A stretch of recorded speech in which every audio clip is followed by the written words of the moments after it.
Waffle. Waffle. Waffle. Hey everyone, welcome to Pie's Kitchen. Still on lockdown. Yes, we're going on week 8 as of this filming, so I hope everyone's doing okay. I hope my videos have been helpful in keeping you busy and distracted and give you some enjoyment. A few weeks ago, I shared with you the recipe for the best pancakes I have ever had. And wow, did I ever get so many success reports. So I thought, okay, if you are into the pancakes, then I have got to show you also the recipe for the best waffles I have ever had. Yes, this waffle recipe I've been making for 8 years now. And when I made it the first time, I remember this so clearly because I had it and I was like, okay, search is over. I am done. This is it, my waffle recipe right here. And like my pancake recipe, I also have it pinned permanently to my refrigerator because we make it that much. So here you go. And over the years, I have made a few variations, which I can talk about a little bit, but today I'm gonna show you the classic version that I make. And it's, you know what, even easier than the pancake recipe. But before we start, I want to tell you that this video is sponsored by Skillshare, and stay tuned to the end to find out how my subscribers can get a free 2-month access to thousands of online classes, including cooking classes. All right, let's get started. Super easy. You got a bowl with dry ingredients and a bowl with wet ingredients, and then you mix them together. And a kitchen scale is so handy. So I'm gonna put in some all-purpose flour. It's interesting, when I first started this recipe, I actually started with ounce, but I moved to Canada and I'm like, you know what? I'm switching to grams. And then here's the secret right here. I'm also going to add some cornstarch, and this is the key why these waffles are so light and crispy. Yes, did I mention that why this is so good? It's crispy on the outside, moist in the inside, and just tender and delicious. And the key is I cut some of the regular flour with cornstarch, and cornstarch is a gluten-free starch. So that means it'll help absorb the water, but it's not gonna create any toughness. It's sort of like making this whole recipe with cake flour, except that we don't have to get any specialty flour. Okay, some salt. This is so important. It's not gonna be good without salt. Some leavening, I've got some baking powder. So as you saw in my pancake recipe, I use this paper edge to straighten out. And baking powder can get clumpy, especially once it's old. And when I can't find my tiny sieve, I use this tea strainer as my tiny little baking powder sifter. How cute is that? Same goes for baking soda. If you've got a box that looks like this, when you open it, if you're careful enough, you have a straight edge right here. And so when you measure, you can just use this paper to level it out. How convenient is that? This baking soda is fresh, so it doesn't have any clumps, but just to be safe, I'm gonna just pass it through anyway. And I'm gonna just whisk all this together. And I don't find that I need to sift everything together. Okay, I'm gonna set that aside. I forgot to prep my wet ingredients, so here we go. So with the wet ingredients, I have a little bit of a trick to share with you.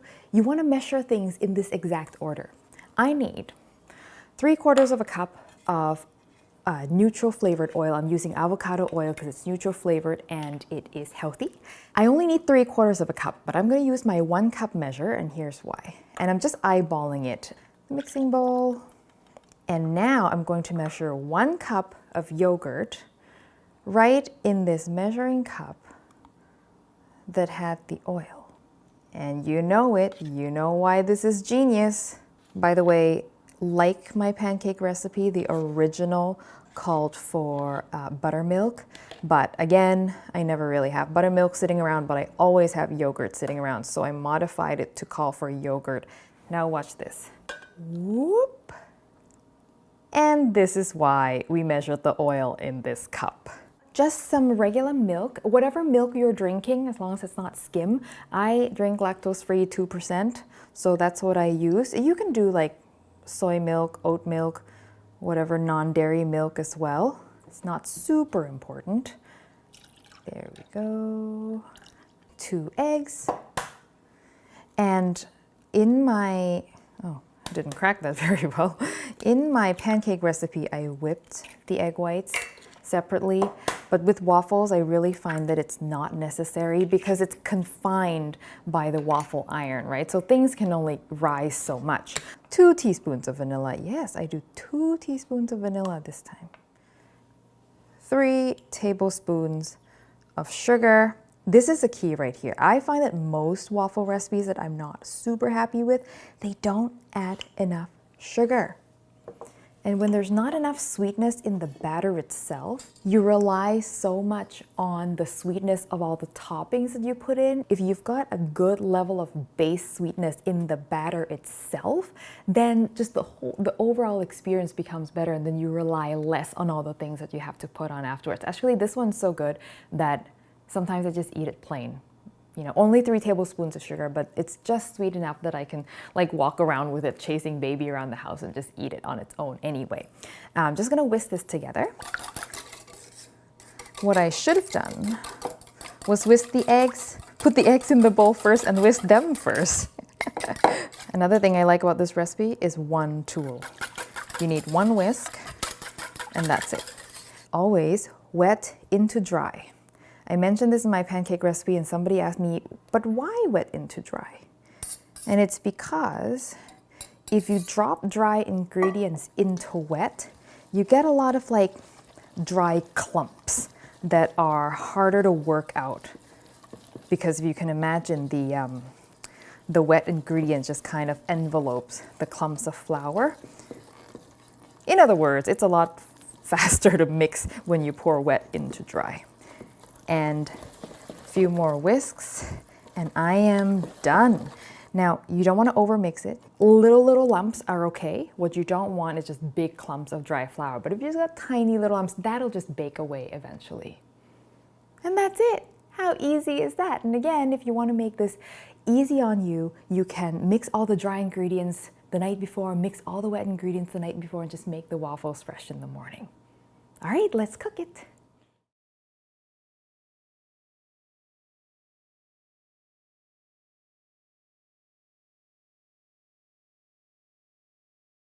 Now, waffle iron. I have this waffle iron here. It is so old, like this knob here is a little loose. So I'm always like, oh, like when I put it at 3, is it at 3 or is it like actually 4? I also have this one, which I think is a Norwegian style waffle maker, the heart-shaped one. This is what I use for my Thai waffle recipe. And if you want to check that out, definitely I'll link to that below.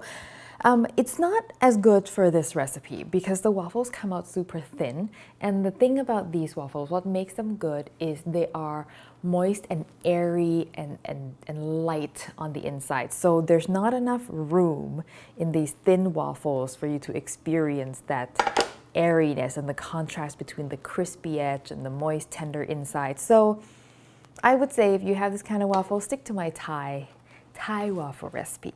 For 1 piece of waffle, I use this ladle, which is about 1/3 of a cup. You don't want to overfill the iron because then they'll flow out the sides. But you also want to make sure that the corners are filled. I find that if there was going to be like a hole, it's often the corner. And now we're going to close. Oh, you can see they're starting to bubble up already. And wait for it to beep. So while we are waiting for the waffles to cook, let me tell you more about today's sponsor, Skillshare. So Skillshare is an online learning community with thousands of classes for lifelong learners. They've got classes on everything from photography, arts and craft, design, and yes, culinary classes too. Now that we're staying at home more, there is no better time to pick up a new skill, try out a new hobby, or maybe explore a whole new passion. Classes on Skillshare are actually great for busy people because they're no more than 60 minutes long. And even I, with a baby, have managed to complete 2 classes, one of which was on how to brew an amazing cup of coffee, which was so informative, so many things I didn't know. Here's the best part. The first 1,000 of my subscribers to click the link below will get a free 2-month membership. That's right, you can take your time and try out as many classes as you want, and then after that, an annual membership is only less than $10 a month. Only 1,000 people though, so don't wait too long. Okay, the machine just beeped. Let's see. Oh, yes. That's perfect. So the top side is not presentation side because it doesn't always, like not all sides always reach the top. But what's gonna be pretty is the underside. Woohoo, look at that, yes. Now here's the test right here.